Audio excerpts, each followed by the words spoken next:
A few years ago, political leaders from different parts of the world were riding the wave of nationalisms and xenophobia, the fear of the foreigner, to win the votes of the electorate, and were throwing around phrases like Italians first, or Avant le Français, or Americans first. Even at the end of the 19th century, with the outbreak of nationalisms, the phobia of the foreigner was rampant. In just over a century, some 27 million Italians emigrated. Between the end of the 19th and the beginning of the 20th century, at the entrance of many French, Belgian and Swiss establishments, there was the inscription Interdit aux chiens et aux Italiens, that is, forbidden to dogs and Italians. It really is true that history teaches us nothing, because we are now treating immigrants in our country as our grandparents and uncles who emigrated were treated. And we will be ashamed of this in the future when the national conscience comes to its senses. We will be ashamed of it like we are ashamed of the racial laws of the fascist period. Fascism was not the madness of one man, but was a mass phenomenon, and the racial laws, instead of triggering a social revolt against them, enjoyed popular approval. In Jesus' time, too, there was xenophobia. The Israelites despised the Samaritans, as we see in the account of the Samaritan woman at the well. The Galileans, what good can come from Galilee? Those from other neighboring peoples, such as Tyre and Sidon. The attitude of Jesus, which we have seen in today's Gospel, towards the Canaanite woman, is influenced by the mentality of the time. He, Jesus, did not even speak a word to her. Similarly, the answer that Jesus gives to the woman are similar to those of politicians. Israelite first. I was not sent except to the lost sheep of the house of Israel. And no dogs and no Canaanites. It is not good to take the bread of the children and throw it to the dogs. One is horrified to think that Jesus treated that woman like that.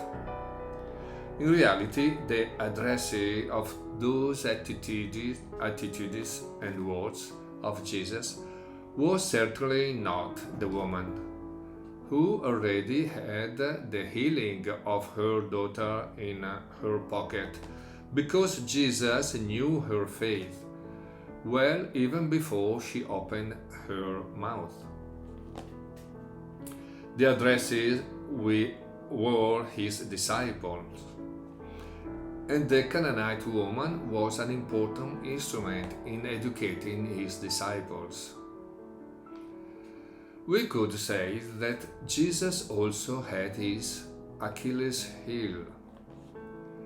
When a mother made a request of him, he always granted it. He knew very well that he could not evade it. It happened with his mother at the wedding in Cana, where, although he did not want to, he ended up doing what she wanted. So, when faced with the Canaanite mother asking for her daughter's salvation, Jesus knows that he will not leave until her request is granted. When mothers ask me to pray for their children or sick family members, I reply, I will certainly pray, but know that God is more likely to hear a mother's prayers than mine.